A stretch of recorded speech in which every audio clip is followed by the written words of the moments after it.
Hello everyone, कैसे हैं आप सब लोग। आज हम बायो का नेक्स्ट टॉपिक करेंगे, दैट इज़ रेस्पिरेशन। ठीक है। रेस्पिरेशन में हमें क्या क्या चीज़ें करनी है वो देख लेते हैं एक बार। लास्ट टाइम हमने किया था न्यूट्रिशन एंड इट्स टाइप, जिसमें मैं आपको ऑटोट्रॉपिक न्यूट्रिशन पे एक पूरा लेक्चर दे चुकी हूँ और एक हेटरोट्रॉपिक न्यूट्रिशन पे, और हमने इन दोनों लेक्चर्स में हमारा सारा न्यूट्रिशन जो है सारा का सारा कवर कर लिया हुआ है। ठीक है। ऑटोट्रॉपिक न्यूट्रिशन में मैंने आपको फोटोसिंथेसिस वगैरह वो सब के बारे में पढ़ा दिया है, और हेटरोट्रॉपिक न्यूट्रिशन में हमने सब कुछ पढ़ लिया है, पैरासिटिक के बारे में, सिम्बियोटिक के बारे में वो सब कुछ पढ़ लिया है, होमोलिटिक के बारे में पढ़ लिया है, डाइजेस्टिव सिस्टम पढ़ लिया है। ठीक है। उन दोनों लेक्चर्स के साथ हमारा जो ये टॉपिक था first one, that is nutrition and it's type, वो कंप्लीट होता है। ठीक है। आज का जो टॉपिक रहेगा हमारा वो रहेगा रेस्पिरेशन। अब रेस्पिरेशन आज के टॉपिक में हम पढ़ेंगे रेस्पिरेशन क्या होती है, बेसिक कॉन्सेप्ट लेंगे, ह्यूमन रेस्पिरेटरी सिस्टम के बारे में पढ़ेंगे और देखेंगे कि प्लांट्स में रेस्पिरेशन किस तरह से होती है।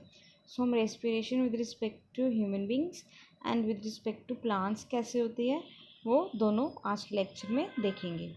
ठीक है। आज का लेक्चर स्टार्ट करते हैं कि रेस्पिरेशन क्या होता है। रेस्पिरेशन, अब बहुत सारे बच्चों को ये लगता है कि respiration is basically intake of oxygen and release of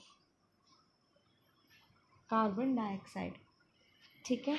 उनको लगता है कि ऑक्सीजन लेना, कार्बन डाइऑक्साइड छोड़ना is respiration, but I will say that this is the incomplete definition of respiration.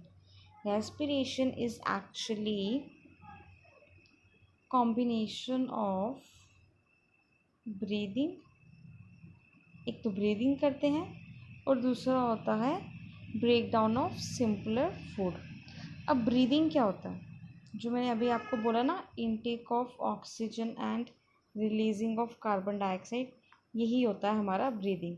And breathing and respiration are not the same thing. ठीक है। Respiration is different, breathing is different. We can say that breathing is the part of respiration. ठीक है।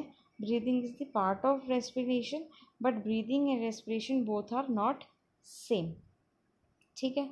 Respiration का first point होता है breathing. ठीक है, जिसमें क्या होता है, intake of oxygen and releasing carbon dioxide. Second step क्या होता है रेस्पिरेशन का, वो होता है ब्रेक डाउन ऑफ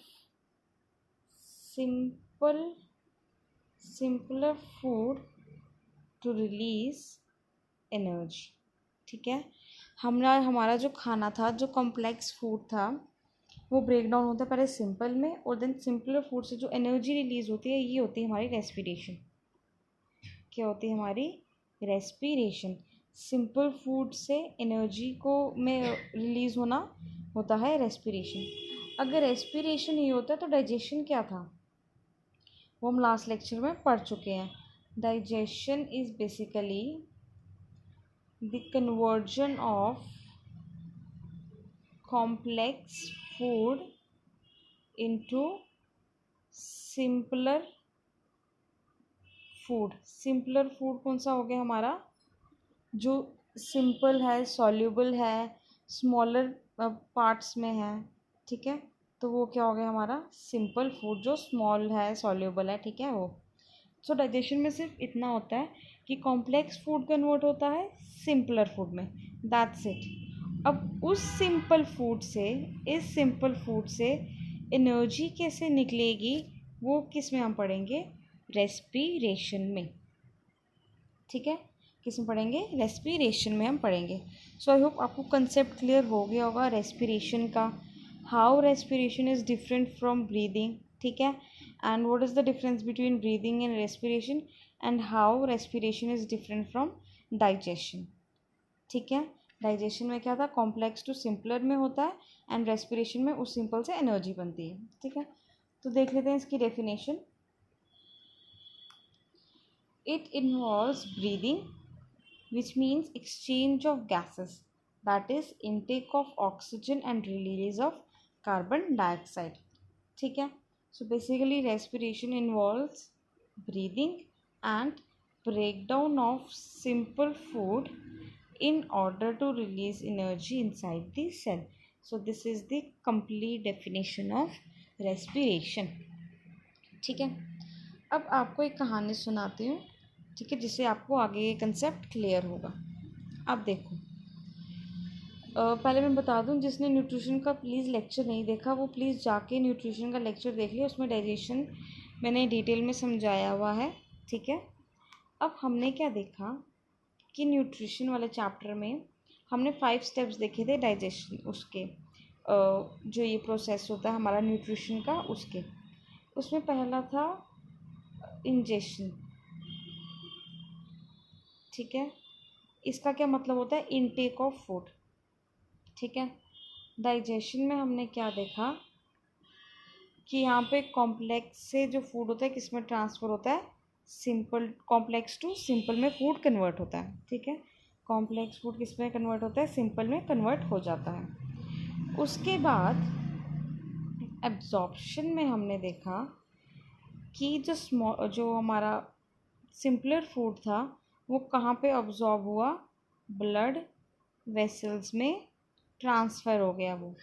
ठीक है. और एसिमिलेशन में हमने देखा कि ब्लड वेसल्स ने, एसिमिलेशन में क्या देखा हमने कि ब्लड वेसल्स ने जो खाना अब्जॉर्ब किया था वो कहाँ पहुँचाया? सेल तक. कहाँ पहुँचाया? सेल तक. तो इस टाइम पे सेल के पास क्या है? हमारा सिंपलर फूड है in the form of glucose. ठीक है. सो सेल के पास क्या पहुंच गया? हमारा फूड पहुंच गया in the form of glucose. ठीक है. ये किस में था? हमारा न्यूट्रिशन वाले टॉपिक में. अब हम देखेंगे रेस्पिरेशन में कि ये ग्लूकोज जो सेल के अंदर है किस तरह से ब्रेक डाउन होगा to release energy. To release energy. और ग्लूकोज से एनर्जी डिफरेंट पाथवे से क्या होती है? लिबरेट होती है. क्या होती है? लिबरेट होती है. अब वो डिफरेंट पाथवेज कौन से हैं जिससे ग्लूकोज से क्या होता है? एनर्जी लिबरेट होती है. वो अभी हम देखेंगे. ठीक है. Break down of glucose by various path. अब जो ग्लूकोज है सबसे पहले ये कन्वर्ट होता है किस में? हम देखेंगे ये कन्वर्ट होता है पायरुवेट में. किस में कन्वर्ट होता है? पायरुवेट में. अब ग्लूकोज कहाँ पे है हमारे पास? सेल में. तो ये प्रोसेस भी याद रखना कहाँ पे चल रहा है? सारा सेल के अंदर ही चल रहा है. ठीक है. और ये सेल के कौन से पार्ट में ये चलेगा? ये चलेगा साइटोप्लाज्म. ठीक है. So cytoplasm which is present inside the cell, उसमें क्या होता है? हमारा जो ग्लूकोज होता है गेट कन्वर्टेड इनटू पायरुवेट. ठीक है.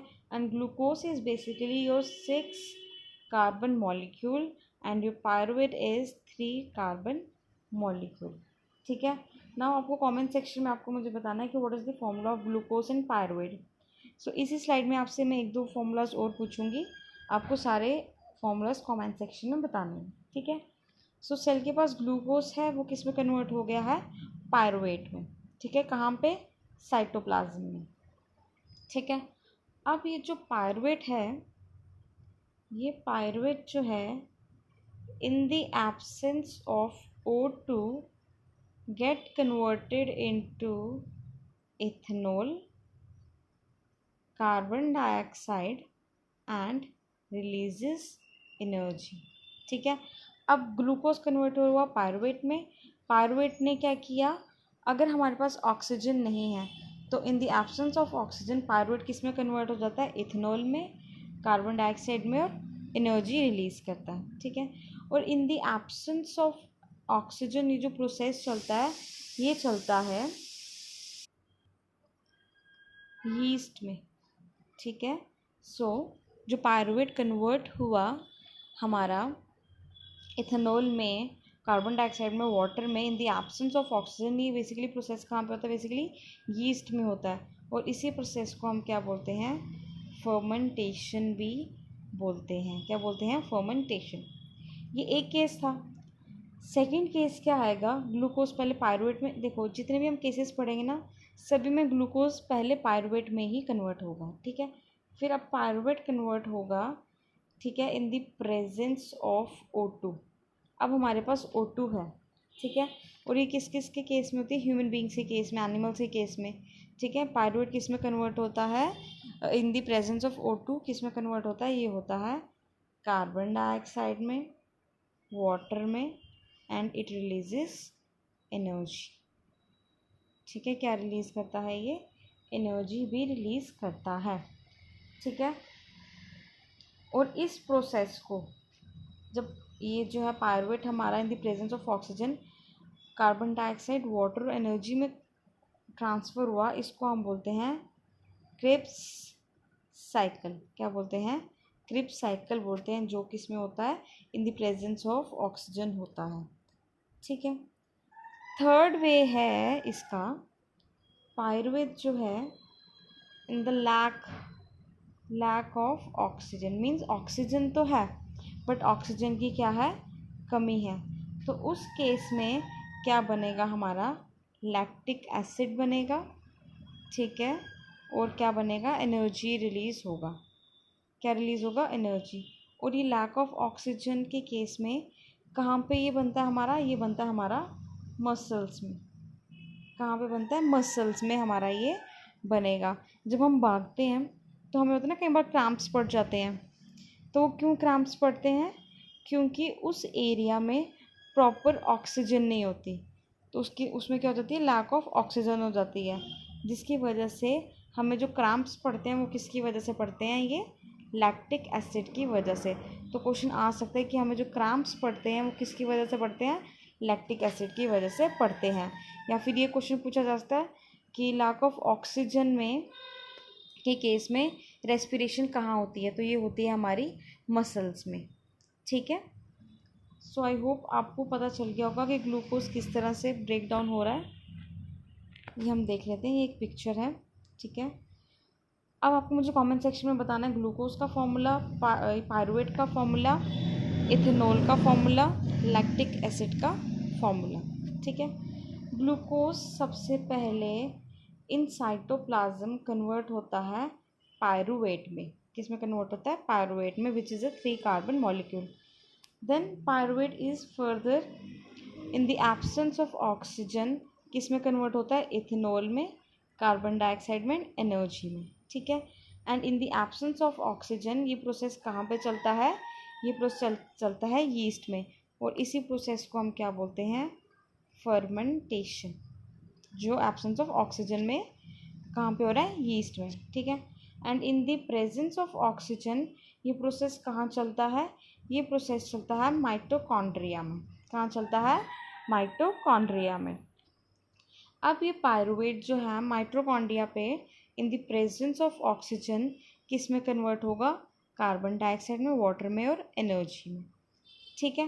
And in the when there is lack of oxygen, when there is lack of oxygen तो वो किसका केस आ जाएगा? हमारे मसल्स का। और वहाँ पे क्या प्रोड्यूस होगा? लैक्टिक एसिड और एनर्जी प्रोड्यूस होगा। सो ये कंप्लीट प्रोसेस था कि how glucose is converted into energy. मैंने आपको बताया ना, फूड जो है डाइजेशन में देखा हमने, कॉम्प्लेक्स फूड कन्वर्ट हुआ हमारा सिंपलर फूड में, ठीक है। इस सिंपलर फूड को ब्लड वेसल्स ने उठाया और सेल्स तक पहुंचा दिया, ठीक है। सेल्स तक जब पहुंचाया तो जो फूड था किसकी फॉर्म में था? ग्लूकोज की फॉर्म में था।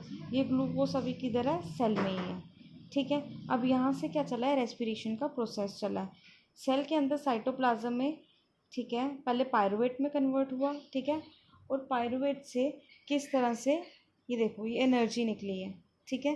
तीनों केसेस में किस तरह से एनर्जी निकली है? डिफरेंट पाथवेज से, ठीक है। सो दिस इज रेस्पिरेशन, कि किस तरह से फूड से हमारी क्या हो रही है? एनर्जी लिबरेट हो रही है। यही हमारी डेफिनेशन थी ना बेसिक, कि कैसे सिंपलर फूड हम किस तरह से एनर्जी में कन्वर्ट होता है, ठीक है।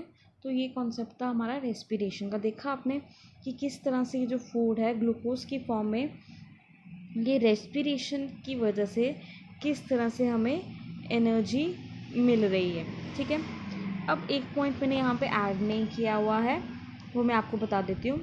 ये जो एनर्जी लिबरेट होती है ना, this energy is basically used to make a molecule called ATP.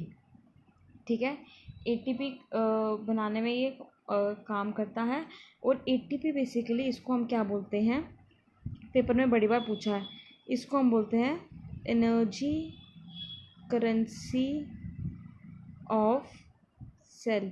इसको हम एनर्जी करेंसी ऑफ सेल भी बोलते हैं, क्योंकि एटीपी को यूज़ करके ही जो है एनर्जी मिलती है। ये एनर्जी पहले यूज़ होती है to make these ATP molecules, and this ATP molecules gives energy to the cell for doing various functions. और एटीपी को हम क्या बोलते हैं, एनर्जी करेंसी ऑफ सेल भी बोलते हैं।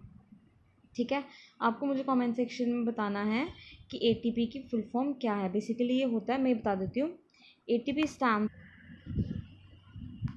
Adenosine triphosphate. ठीक है, this is the full form of ATP. ठीक है, तो ये बात ध्यान रखना। ठीक है, ये चीज़ मैंने स्लाइड्स में ऐड नहीं की हुई है। ठीक है, अब इसी स्लाइड से बहुत सारे क्वेश्चन आ सकते हैं, पूछा जा सकता है ग्लूकोज का फॉर्मूला, पायरुवेट का फॉर्मूला। जब ग्लूकोज पायरुवेट में कन्वर्ट होता है तो कहाँ पर होता है, ये साइटोप्लाज्म में होता है। व्हेन प्रेजेंस ऑफ ऑक्सीजन में होता है तो कहाँ होता है, ये माइटोकॉन्ड्रिया में होता है। प्रेजेंस ऑफ ऑक्सीजन में बाय प्रोडक्ट्स क्या बनते हैं, एब्सेंस ऑफ ऑक्सीजन में बाय प्रोडक्ट्स कहाँ बनते हैं, एब्सेंस ऑफ ऑक्सीजन में ये प्रोसेस कहाँ होता है, ये यीस्ट में होता है। प्रोसेस का नाम क्या है, फर्मेंटेशन है। इस प्रोसेस का क्या नाम है जो प्रेजेंस ऑफ ऑक्सीजन में हो रहा है, इसको क्रिब्स के आर इसको क्रिब्स साइकिल बोलते हैं। लैक ऑफ ऑक्सीजन में कहाँ पे होती है रेस्पिरेशन, तो ये मसल्स में होती है। जब मसल्स में क्रैम्प्स पड़ते हैं तो किसकी वजह से पड़ते हैं, यही लैक्टिक एसिड है। ठीक है, तो ये सारे क्वेश्चन आपसे पूछे जा सकते हैं। ठीक है, अब जो respiration in the absence of oxygen होती है उसको हम बोलते हैं एनारोबिक रेस्पिरेशन। क्या बोलते हैं, एनारोबिक रेस्पिरेशन। और जो इन प्रेजेंस ऑफ ऑक्सीजन उसको बोलते हैं एरोबिक रेस्पिरेशन। तो हम देख लेते हैं कि डिफरेंट टाइप्स ऑफ रेस्पिरेशन क्या हैं। टाइप्स ऑफ रेस्पिरेशन, ठीक है, so it is basically of two types, aerobic and anaerobic respiration. ठीक है, एरोबिक रेस्पिरेशन जो होती है वो किसकी प्रेजेंट, मेन डिफरेंस क्या है कि it takes place in the presence of oxygen, and anaerobic respiration takes place in the absence of oxygen. ठीक है, अगर मैं बात करूं कि कहाँ पर होती है तो ये होती है माइटोकॉन्ड्रिया में। ठीक है, ये मैंने आपको बताया था लास्ट स्लाइड में, ये देखो ये हो रही है ना माइटोकॉन्ड्रिया में। ठीक है, सो बेसिकली एरोबिक कहाँ पे हो रही है, माइटोकॉन्ड्रिया में। और एब्सेंस ऑफ ऑक्सीजन में कहाँ पे होती है, देखो ये साइटोप्लाज्म में तो कन्वर्ट हो ही रहा है ना, तो इसके आगे ऑक्सीजन, ओ सॉरी, हाँ ऑक्सीजन तो नहीं है इसके पास, तो ये यहीं से पायरुवेट जो है कन्वर्ट होता है इथेनॉल में, कार्बन डाइऑक्साइड में, एनर्जी में। ठीक है, सो ये सेल के कौन से पार्ट में होती है एनारोबिक, ये होती है साइटोप्लाज्म में बेसिकली। ठीक है, सो एरोबिक हो गई माइटोकॉन्ड्रिया में, एनारोबिक हो गई साइटोप्लाज्म में। ठीक है, सो एरोबिक हो गई माइटोकॉन्ड्रिया में एंड एनारोबिक हो गई साइटोप्लाज्म में। ठीक है, अब एरोबिक रेस्पिरेशन में क्या होता है, क्योंकि इट इन्वॉल्व्स द ऑक्सीजन, तो जो ब्रेक डाउन होता है हमारे फूड का, हमारे ग्लूकोज का, वो प्रॉपर होता है। But in the case of anaerobic this respiration happens in the absence of oxygen. As this respiration occurs in the absence of oxygen, so there is not the complete breakdown of your food. So aerobic में complete breakdown होता है, anaerobic में incomplete होता है। ठीक है, so it involves complete breakdown of substrate and it involves incomplete breakdown of substrate। ठीक है, एंड प्रोडक्ट्स की बात करूँ, ठीक है, तो क्या है हमारे,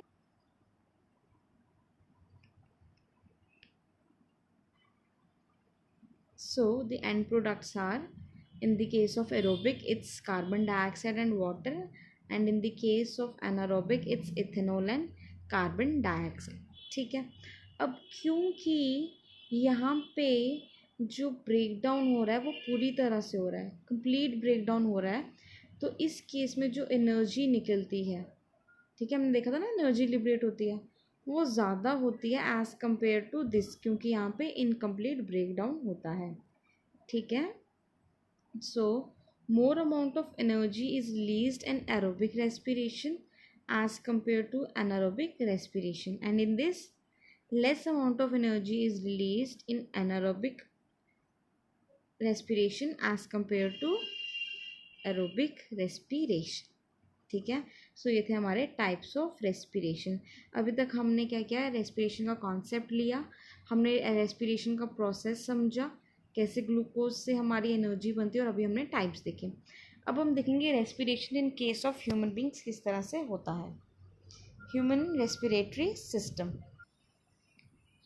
सो ये है हमारा ह्यूमन रेस्पिरेटरी सिस्टम। ठीक है, human respiratory system basically as compare to digestive system काफ़ी सिंपल है। इनफैक्ट मैं कहूँगी सबसे ज़्यादा जो है ये सिंपल हमारा ह्यूमन रेस्पिरेटरी सिस्टम ही है।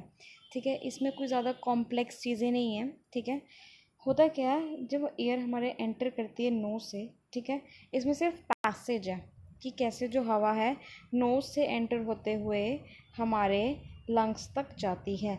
ठीक है, सो इस पैसेज में कौन सी चीज़ें आती हैं, सिर्फ वही है, इनका कोई डिफरेंट मेन रोल अलग से मेन पर्पस नहीं है, जिसका है वो मैं बता दूंगी।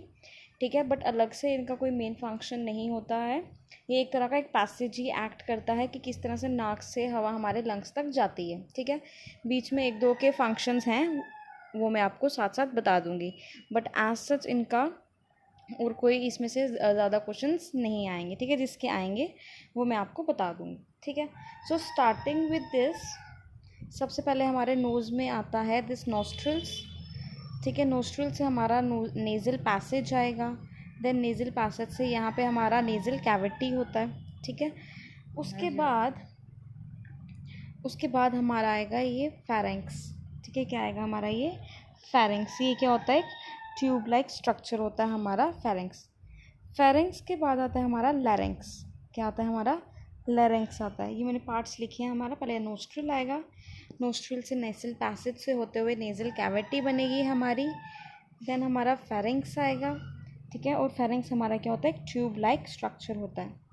फिर आता है हमारा लैरिंक्स। इसके आगे आप लिख लो अपनी नोटबुक्स में कि लैरिंक्स को हम क्या बोलते हैं, वॉइस बॉक्स भी बोलते हैं। ठीक है, इस पे क्वेश्चन आ सकता है कि वॉइस बॉक्स का अनदर नेम पूछ सकते हैं, या फिर उसका क्या वो नाम है, लैरिंक्स। ठीक है, देन कम्स ट्रैकिया। ट्रैकिया हमारा बेसिकली क्या होता है, ये जो है ना हमारा ये यहाँ पे ये हमारा ट्रैकिया होता है, इसको हम विंड पाइप भी बोलते हैं। ठीक है, तो पेपर में इनके अनदर नेम आ सकते हैं। ठीक है, विंड पाइप भी बोलते हैं। ठीक है, देन हमारा आता है ब्रोंकाई। ये जो यहाँ पे हमारा जो ये ट्रैकियाई है ना, ये फर्दर डिवाइड हो जाता है दो आगे ब्रोंकियाई में। ठीक है, एक लेफ्ट और एक राइट, इसको हम बोलते हैं ब्रोंकियाई। ठीक है, तो फिर ब्रोंकाई जो होता है आपका वो फर्दर डिवाइड होता है हमारा किस में, ब्रोंकियोल्स में। ठीक है, देखो ये रेस्पिरेटरी सिस्टम है, यहाँ से ये स्टार्ट हो रहा है। ठीक है, जो ये विंड पाइप है जिसको हम ट्रैकिया बोलते हैं, जैसे देखो यहाँ पे है ना, ये यहाँ पे ऊपर वाली साइड होता है फेरेंक्स, यहाँ पर होता है ये ट्रैकिया। ठीक है, ट्रैकिया आगे फर्दर डिवाइड हो जाता है दो ब्रोंकाई में। ठीक है, फिर इसकी आगे ये जो फर्दर ब्रांचेस होती हैं उसको हम ब्रोंकियोल्स बोलते हैं, और ब्रोंकियोल्स पे एंड पे एक बलून लाइक स्ट्रक्चर होता है जिसको हम एल्वोलाई बोलते हैं। क्या बोलते हैं, एल्वोलाई। ठीक है, अब यहाँ से क्वेश्चन किस तरह से आएगा हम उस पर बात करते हैं और उस पर डिस्कस करते हैं। सो बेसिकली हमारे ह्यूमन रेस्पिरेटरी सिस्टम में सिर्फ यही था। ठीक है, ये उसके पास पार्ट्स थे ह्यूमन रेस्पिरेटरी सिस्टम के। ठीक है, अब क्या होता है, इसमें सिर्फ जो एयर है नोज़ से नोस्ट्रिल से जाती है और हमारे लंग्स तक कैसे पहुंचती है, ये उसका एक पैसेज है। अब इसमें से क्वेश्चन किस तरह से आएगा, अब देखो नोस्ट्रिल में क्या होते हैं, हमारे फाइन हेयर्स होते हैं। ठीक है, जो हेल्प करते हैं एयर को प्योरीफाई करने में, ठीक है। फिर नेसल पैसेज से होते जाए, नेज़ल कैविटी से होते हैं, वो फेरिंग्स पे जाता है, फिर वो जाता है लैरिंग्स पे। लैरिंग्स होता है your top of your trachea, ठीक है। लैरिंग्स से क्या क्वेश्चन पूछ सकते हैं कि इसका अनदर नेम क्या है, तो इसका अनदर नेम है वॉइस बॉक्स, ठीक है। ट्रेकिया फिर उसके बाद आता है जिसको हम क्या बोलते हैं, विंड पाइप भी बोलते हैं, ठीक है। ट्रेकिया, अगर आपसे ये क्वेश्चन पूछा जा सकता है ट्रेकिया आगे फर्दर किस चीज़ में डिवाइड होता है, तो वो फर्दर डिवाइड होता है ब्रोंकाई में, लेफ्ट एंड राइट ब्रोंकाई, ठीक है। And these bronchi are further divided into bronchioles, ठीक है। एंड ब्रोंक्यूल्स के आगे क्या होता है, एक बैलून लाइक स्ट्रक्चर होता है जिसको हम एल्वोलाई बोलते हैं। अब एल्वोलाई क्या होता है, यहाँ से क्वेश्चन क्या आएगा, it is basically the site of, actual site of gaseous exchange, ठीक है। ये क्या है, हमारा साइट ऑफ एक्सचेंज है। सो आपसे ये पूछा जाता है कि लंग्स में या फिर हमारे रेस्पिरेटरी सिस्टम में जहाँ पे एक्चुअल गैसियस का एक्सचेंज होता है वो कहाँ पर होता है, तो याद रखना हमेशा एल्वोलाई पे ही एक्सचेंज होता है, ठीक है। एक तो ये क्वेश्चंस थे जो बन सकते थे, अनदर नेम के बन सकते थे, ठीक है। एक आपसे ये बन सकता है जो मैंने आपको न्यूट्रिशन में भी बताया था कि जब हम अपना फूड खाते हैं, ठीक है, तो ऐसा कौन सा है वो चीज़ जो कवर करती है हमारे फूड पाइप को, ठीक है, जब हम सांस लेते हैं उसको कवर करती है, सो दैट जो हमारा फूड है विंड पाइप में ना जा सके, सॉरी वो विंड पाइप को कवर करती है, ठीक है। तो वो आएगा एपिग्लॉटिस। एपिग्लॉटिस क्या करती है, बेसिकली हमारे जो विंड पाइप है वो एक फ्लैप, ये ना एक फ्लैप टाइप स्ट्रक्चर बनाती है, फ्लैप टाइप स्ट्रक्चर बनाती है विंड पाइप पे जब हम खाना खाते हैं, सो दैट जो खाना है हमारा फूड पाइप में ही जाए, ना कि वो विंड पाइप में चला जाए, ठीक है। सो ये विंड पाइप के ऊपर या फिर ट्रेकिया के ऊपर क्या होती है, एक फ्लैप बनाती है, ठीक है। एक चीज़ ये आपको याद रखनी है, वो कौन सी बनाती है, वो एपिग्लॉटिस बनाती है। दूसरी चीज़ जो आपको याद रखनी है वो है ये रिंग्स ऑफ कार्टिलेज। बेसिकली होता क्या है, अब जो ट्रेकिया है हमारा, विंड पाइप जो है हमारा, ठीक है, इसमें से क्या हो रहा है, हमारा जो पैसेज है ये यहाँ से हवा आ रही है जा रही है, ठीक है। So when we inhale the air, ठीक है, या फिर ऑक्सीजन जब हम इनहेल करते हैं तो ये क्या होती है, अगर ये रिंग्स ऑफ कार्टिलेज ना हो तो उस केस में मैं बात कर रही हूँ, तो इनहेल के टाइम ये क्या हो जाए, एक्सपैंड हो जाए, ठीक है। और जैसे ही हवा निकले तो ये कॉन्ट्रैक्ट हो जाए, जब ये कॉन्ट्रैक्ट हो जाएगी ये बिल्कुल बंद हो जाएगी, जिसकी वजह से कोलैप्स होने के चांसेस होते हैं। जैसे बलून होता है ना, बलून में हमने हवा भरी तो वो फूल गया, जैसे ही हवा निकलती है तो वो बिल्कुल हो जाता है ना छोटा सा, ठीक है, बिल्कुल पिचक सा जाता है। वैसे ही हो अगर रिंग्स ऑफ कार्टिलेज ना हो, जब हम सांस लें तो ट्रैकिया फूल जाए और जैसे ही हम सांस छोड़े तो ये विंड पाइप क्या हो जाए, बिल्कुल पिचक जाए। तो अगर हम इस तरह से हो जाए फिर हम कोलैप्स हो सकते हैं, इससे हमारे कोलैप्स होने के चांसेस होते हैं। तो रिंग्स ऑफ कार्टिलेज क्या करता है, इस विंड पाइप को कोलैप्स नहीं होने देता, ठीक है। So this is the role of ring of cartilage. ये ट्रेकिया के आगे पीछे होता है और ये उसको कोलैप्स होने से बचाता है, ठीक है। सो ये थे कुछ फंक्शंस, ठीक है, जो कि आपको पता होना ज़रूरी थे, ठीक है। नेक्स्ट मूव करते हैं next topic, that is exchange of gases. अब जो हमने जो हमारा प्रोसेस है ये ब्रीदिंग का, ठीक है, इसमें हम देखेंगे कि इनटेक और जो हमारा एक्सचेंज हो रहा है गैसेस का वो किस तरह से हो रहा है। अब अगेन मैंने यहाँ पे 4 स्टेप्स लिखे हैं, इंपॉर्टेंट है। उससे पहले समझ लेते हैं कि गैसेस का एक्सचेंज होता कैसे, ये पूरा प्रोसेस है। देखो, नोस्ट्रिल से हमारी एयर अंदर आई, ठीक है, और कौन सी आई, air that is rich in oxygen, ठीक है। नोस्ट्रिल से होते हुए वो कहाँ पहुँची, एल्वोलाई में पहुँच गई। एल्वोलाई में जब वो पहुँच गई तो एल्वोलाई में ही क्या होगा, हमारा एक्चुअल गैसेस का एक्सचेंज होगा, ठीक है। जब एल्वोलाई में एक्चुअल गैसेस ऑफ एक्सचेंज होगा तो वहाँ से O2 जो है कहाँ जाएगा, वो ब्लड में, ठीक है। ब्लड में हमारा एक होमोग्लोबिन प्रेजेंट होता है, ठीक है। होमोग्लोबिन के साथ ऑक्सीजन क्या हो जाएगा, अटैच हो जाएगा, ठीक है। अब ब्लड जो है हमारे हर एक ऑर्गन पे जाता है, ठीक है, हमारे हर एक ऑर्गन पे उसका फ्लो है, ठीक है।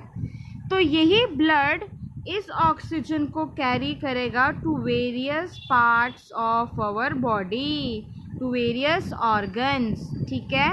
And organs are made up of tissues and tissues are further made up of cells. So basically ये ऑक्सीजन किसके पास जाएगी? सेल के पास जाएगी, ठीक है। अब थोड़ा सा रिवाइंड करो और सोचो, मैंने आपको पहले ही बताया था सेल के पास ड्यूरिंग डाइजेशन क्या आया? ग्लूकोज आ गया था, फूड आ गया था। अब उसके पास क्या आ गया? ऑक्सीजन भी आ गया। सेल के पास क्या क्या आ गया? ग्लूकोज पहले से ही था। ऑक्सीजन किस तरह से आया वो मैंने अभी आपको बताया कि किस तरह से लंग्स से वो ब्लड में गया, ब्लड से ऑर्गन्स में, ऑर्गन सेल से बने होते हैं। सो बेसिकली ऑक्सीजन सेल्स तक पहुंच गई। अब हमने एरोबिक रेस्पिरेशन में क्या पढ़ा था कि ग्लूकोज सेल के अंदर इन साइटोप्लाज्म कन्वर्ट होता है पायरुवेट में, and pyruvate in the presence of oxygen क्या देगा हमें? कार्बन डाइऑक्साइड देगा, वाटर देगा एंड एनर्जी देगा। इस तरह से एनर्जी रिलीज होएगी। अब ये जो कार्बन डाइऑक्साइड है अगेन कहाँ पे जाएगा? ब्लड क्या करेगा? ब्लड अगर सेल को ऑक्सीजनेटेड ब्लड दे रहा है तो वो डीऑक्सीजनेटेड ब्लड भी कैरी करेगा। अब ब्लड जो डीऑक्सीजनेटेड ब्लड है मींस डीऑक्सीजनेटेड ब्लड मींस जो blood which is rich in carbon dioxide, उसको सेल से उठाएगा और कहाँ पे लेके जाएगा? लंग्स पे लेके जाएगा। और लंग्स में भी कहाँ लेके जाएगा? लंग्स में ब्लड लेके जाएगा एल्वोलाई के पास। और जो प्रोसीजर हमने फॉलो किया था, ठीक है, अब उसी का उल्टा हो जाएगा। एल्वोलाई से वो ब्रोंकियोल से होते हुए ब्रोंकाई, ट्रैकिया, इन सब से होते हुए नोस्ट्रिल से हमारी फिर से क्या निकलेगी? कार्बन डाइऑक्साइड बाहर निकल जाएगी। तो इस तरह से इनटेक होता है ऑक्सीजन का। फिर ऑक्सीजन हमारे सेल्स के पास किस तरह से पहुंचती है, फिर सेल से वो ऑक्सीजन किस तरह से वो कार्बन डाइऑक्साइड में कन्वर्ट होती है, और वो कैसे कार्बन डाइऑक्साइड हमारा ब्लड कैरी करता है, लंग्स में लाता है, और लंग्स से फिर से वो नोस्ट्रिल से हमारे पास होती है। सो ये था पूरा प्रोसेस एक्सचेंज ऑफ गैसेस का। आई होप आपको एक्सचेंज ऑफ गैसेस समझ आया होगा। So first process is inhalation of oxygen from knows and it reaches lungs, और लंग्स में कहाँ पे? एल्वोलाई पे। ये जो मैंने आपको समझाया ये वही है। फिर क्या होता है? लंग्स से मैंने क्या बताया? एल्वोलाई से कहाँ पे जाता है वो? ब्लड में जाती है हमारी gases. So exchange of gases between lungs and blood. अब वो ब्लड जो है कहाँ पे लेके जा रहा है हमारा ऑक्सीजन? ऑर्गन्स पे। So there is exchange of gases between blood and organs. और ऑर्गन्स में organs are made up of tissues and tissues are further made up of cells. So basically वो रेस्पिरेशन जो सेल्स में होती है, basically होती sales में ही है, उसको हम सेलुलर रेस्पिरेशन बोलते हैं। तो सेल में जाके क्या होता है प्रोसेस? रेस्पिरेशन का प्रोसेस स्टार्ट हो जाता है। कौन सा? जहाँ पे ग्लूकोज जो है ब्रेक डाउन होता है into pyruvate, and pyruvate is further converted into carbon dioxide, water and releases energy into in mitochondria, ठीक है। तो ये सारी रेस्पिरेशन कहाँ चलती है? सेल में चलती है, इसलिए सेलुलर रेस्पिरेशन बोलते हैं। तो जब ये सेलुलर रेस्पिरेशन होती है तो अगेन कार्बन डाइऑक्साइड ब्लड में जाती है, ब्लड उसको लंग्स में लाएगा, एंड थ्रू एल्वोलाई क्या होगा? हमारा कार्बन डाइऑक्साइड बाहर निकल जाएगी। सो this is the procedure of exchange of gases in human beings. Fine. Next comes the topic of mechanism of breathing. अब हम देखते हैं कि ब्रीदिंग किस तरह से होती है। एक्सचेंज ऑफ गैसेस तो हमने देख लिया, और एक्सचेंज ऑफ गैसेस में हमने ये देख लिया कि किस तरह से ग्लूकोज एनर्जी दे रहा था। सो बेसिकली रेस्पिरेटरी में हमने दो चीज़ें पढ़ी थी, एक तो एक्सचेंज ऑफ गैसेस और एक ब्रीदिंग का। एक्सचेंज ऑफ गैसेस में ही हमारा किसका कॉन्सेप्ट आ गया था कि how glucose is converted into energy. Mechanism of breathing में एक हमारा आता है इनहेलेशन का और एक आता है एक्सहेलेशन का, ठीक है। इनहेलेशन मीन्स जब हम ऑक्सीजन इनहेल कर रहे हैं, सांस ले रहे हैं, और एक्सहेलेशन मीन्स जब हम सांस को छोड़ रहे हैं, वो हो जाता है क्या? एक्सहेलेशन। सो इनहेलेशन में देखो हमारे जो लंग्स हैं वो एक्सपैंड हो जाएंगे, ठीक है। एक्सहेलेशन में हमारे लंग्स जो हैं वो थोड़े कॉन्ट्रैक्ट हो जाएंगे। ये होता है हमारा डायफ्राम। ये जो रेड कलर का दिख रहा है ना, ये होता है डायफ्राम। ठीक है, ये क्या करता है, जब हम सांस लेते हैं तो ये थोड़ी फ्लैट पोजीशन में आ जाता है। ये किस में आ जाता है, फ्लैट पोजीशन में आ जाता है। एंड ड्यूरिंग एक्सहेलेशन ये क्या आ जाता है, एक डोम शेप में आ जाता है। इनहेलेशन के टाइम में हमारा जो रिब्स होते हैं वो एक्सपैंड होते हैं, राइज होते हैं, जिसकी वजह से वॉल्यूम इंक्रीज होता है। और एक्सहेलेशन में हमारे जो रिब्स होते हैं वो कॉन्ट्रैक्ट होते हैं, और जो होता है हमारा वॉल्यूम जो है लंग्स का वो डिक्रीज होता है। सो ये था हमारा मैकेनिज्म ब्रीदिंग का। इनको मैंने पॉइंट्स में लिखा है। सो ये आपको मैंने अलग अलग नहीं बता रही हूँ, एक साथ लिखे मैंने पॉइंट्स में। ठीक है, इनहेलेशन में during inhalation the lungs expands and during exhalation the lungs contracts. During inhalation, ribs lift up, and during exhalation, ribs move downward. Means you can say they can come to their original position. Inhalation में जो diaphragm है, it becomes flat in shape and breathing, and in exhalation, diaphragm comes in dome shape.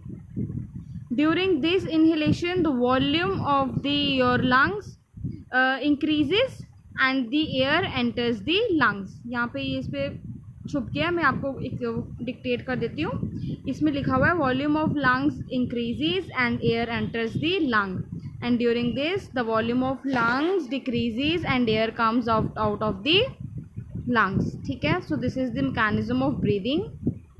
Now we will see the respiration in plants. So अभी तक का human beings का जितना भी था वो सारा कवर हो चुका है, जिसमें हमने देखा रेस्पिरेशन का कॉन्सेप्ट देखा। ठीक है, हमने देखा कि किस तरह से ग्लूकोज जो है वेरियस पाथवे से एनर्जी लिबरेट करता है। ठीक है, हमने एरोबिक और एनारोबिक के बारे में पढ़ा, हमने ह्यूमन रेस्पिरेटरी सिस्टम के बारे में पढ़ा, हमने देखा गैसेस का एक्सचेंज कैसे होता है और मैकेनिज्म ऑफ ब्रीदिंग। ये था हमने ह्यूमन बींग्स के बारे में। अब हम रेस्पिरेशन इन प्लांट्स पढ़ेंगे। ये एक ही स्लाइड का टॉपिक है।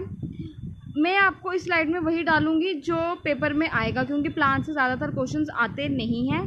ठीक है, तो काफ़ी छोटा टॉपिक है ये, और टू द पॉइंट पढ़ेंगे, मैं ज़्यादा एक्सटेंड नहीं करूँगी। फर्स्ट थिंग, प्लांट्स में भी रेस्पिरेशन होती है। ठीक है, इसका थोड़ा सा कॉन्सेप्ट दे देती हूँ मैं। देखो, प्लांट्स में मैं एक बात बता दूँ, प्लांट्स में रेस्पिरेशन भी होता है, प्लांट्स में फोटोसिंथेसिस भी होता है। फिर से देख लेते हैं इनका डिफरेंस क्या है। फोटोसिंथेसिस में plants will take in carbon dioxide and releases oxygen, but in case of respiration plant also take। हमने respiration में क्या पढ़ा, देखो हमने breathing के बारे में पढ़ा। breathing में हमने क्या पढ़ा, we take air, oxygen and release carbon dioxide। similarly अगर plant respiration कर रहे हैं तो वो क्या कर रहे हैं, ऑक्सीजन ले रहे हैं एंड कार्बन डाइऑक्साइड रिलीज कर रहे हैं। और ऐसा होता है, प्लांट्स भी ऑक्सीजन लेते हैं एंड कार्बन डाइऑक्साइड रिलीज करते हैं। एक तो डिफरेंस ये आ गया इनमें, फोटोसिंथेसिस एंड रेस्पिरेशन में। सेकंड आएगा, जो फोटोसिंथेसिस होती है वो होती है ड्यूरिंग डे टाइम। कब होती है, ड्यूरिंग डे टाइम, क्योंकि फोटोसिंथेसिस के लिए मैंने आपको जब रॉ मटेरियल्स पढ़ाए थे तो उसमें मैंने बताया था कि sunlight is the basic raw material for photosynthesis. और जब मैंने आपको इसका बताया था light reaction and dark reaction का, तो लाइट रिएक्शन किस तरह से स्टार्ट हो रही थी, when chlorophyll absorbs your sunlight.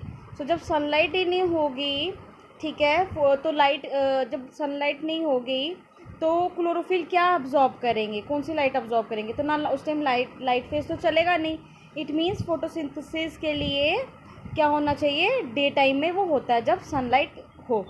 और जो रेस्पिरेशन है ये होल डे चलती रहती है, ड्यूरिंग डे टाइम भी चलती है एंड ड्यूरिंग नाइट भी चलती है। ये साइमल्टेनियसली चलती रहती है, इसका कोई वो नहीं है कि ये सिर्फ रात को होती है, प्लांट रात को ही करते हैं, नहीं। रेस्पिरेशन जो होती है दिन के टाइम भी होती है, रात के टाइम भी होती है, बट फोटोसिंथेसिस सिर्फ डे टाइम ही होती है। ठीक है, अब पेपर में क्या आपसे क्वेश्चन पूछे जाएंगे कि जो रेस्पिरेशन होती है प्लांट्स में वो कौन से प्रोसेस से होती है। अब प्लांट्स का कौन सा पार्ट रेस्पिरेशन में हेल्प करता है, वो डायरेक्ट क्वेश्चन बनेगा। और मैं वही स्लाइड में डाला है, ज़्यादा कुछ नहीं डाला, वही आपको बताऊंगी। ठीक है, क्योंकि मेरा मेन फोकस आपको बेटर कंटेंट प्रोवाइड कराने में और बेटर अंडरस्टैंडिंग में होता है। ठीक है, so exchange of gases in plants takes place by the process of diffusion. So plants में अगर मैं बोलूँ एक्सचेंज ऑफ गैस किसकी वजह से होता है, सो ये होता है डिफ्यूजन की वजह से. ठीक है, डिफ्यूजन क्या होता है ये आपको मुझे कमेंट सेक्शन में लिख के बताना है. इसके अलावा आपने मुझे कमेंट सेक्शन में बताना है ग्लूकोज का फॉर्मूला, पायरुवेट का फॉर्मूला, लैक्टिक एसिड का फॉर्मूला, एथेनॉल का फॉर्मूला एंड दिस डिफ्यूजन क्या होता है. ठीक है, साइट ऑफ एक्सचेंज. अब प्लांट्स में कौन से साइट पे एक्सचेंज होता है, डायरेक्ट क्वेश्चन आएगा, मैंने वही डाला है और ज़्यादा स्लाइड को लंबा नहीं किया. रूट्स में जो एक्सचेंज ऑफ गैसेज होता है, रेस्पिरेशन होता है. अगर आपसे पूछा जाए क्या रूट्स में रेस्पिरेशन होता है, तो जी हाँ, रूट्स से रेस्पिरेशन होता है. और कौन करता है रेस्पिरेशन, रूट हेयर्स करते हैं. स्टेम में कहाँ से होता है रेस्पिरेशन, लेंटिकल्स की वजह से स्टेम में होता है. और अगर प्लांट की स्टेम जो है वो ग्रीन कलर की है तो याद रखना वहाँ पे स्टोमेटा की वजह से भी होता है. ठीक है, जैसे हमारे हर्ब्स वगैरह आ गए ना जिनकी स्टेम ग्रीन कलर की होती है तो वो स्टोमेटा की वजह से होती है. ठीक है, देन लीव्स में किसकी वजह से होती है, हमारी स्टोमेटा की वजह से होता है हमारा गैस का एक्सचेंज. जो स्टोमेटा में को कौन गार्ड करता है, गार्ड सेल्स. ठीक है, सो ये इंपॉर्टेंट है. ये अगर आपसे पूछा जाए कि इनमें से कौन सी चीज़ है, साइट है जहाँ पे एक्सचेंज नहीं होता, तो वो आपको बता देना है. और कहाँ कहाँ होता है, तो याद रखना रेस्पिरेशन कहाँ कहाँ होता है, रूट्स में भी होता है, स्टेम में भी होता है, लीव्स में भी होता है. और अगर फोटोसिंथेसिस की बात करूँ तो फोटोसिंथेसिस सिर्फ और सिर्फ लीव्स में होता है. ये भी एक डिफरेंस है. और रूट्स में कहाँ होता है, रूट्स हेयर में. स्टेम में कहाँ होता है, लेंटिकल्स में. लीव्स में कहाँ होता है, एक्सचेंज ऑफ गैसेस स्टोमेटा में. ठीक है, so this is your whole topic of respiration, जिसमें हमने ह्यूमन बींग्स के बारे में भी देखा, प्लांट्स के बारे में भी देखा. सो अगर आपको आज का लेक्चर अच्छा लगा, आपको लेक्चर पसंद आया, so please like the lecture. ठीक है, कमेंट सेक्शन में ज़रूर बताइएगा कि आपको लेक्चर्स जो हैं किस तरह से लग रहे हैं जो मैं आपको करवा रही हूँ, चाहे वो फिज़िक्स के हों या बायो के हो या MCQ सीरीज़ के रिगार्डिंग हो. जो भी आपको फीडबैक देना है आप कमेंट सेक्शन में बताइए कि आपको लेक्चर्स किस तरह से लग रहे हैं, आपको समझ आ रहे हैं, नहीं आ रहे हैं, आपको कंटेंट जो है पसंद आ रहा है या नहीं आ रहा है. जो भी है प्लीज़ फीडबैक अपना कमेंट सेक्शन में बताइए. And if you like this session so please hit the like button. ठीक है, सो इसी के साथ हमारा जो रेस्पिरेशन का टॉपिक था वो ख़त्म होता है. And in the next lecture मैं आपके लिए लाऊंगी transportation of water, minerals and food in plants. So वो हमने किसके रिस्पेक्ट में पढ़ना है, ट्रांसपोर्टेशन वाला, प्लांट्स के रिस्पेक्ट में. ठीक है, सो आज के लिए बस इतना ही. आई होप आपको लेक्चर अच्छा लगा होगा, समझ आया होगा.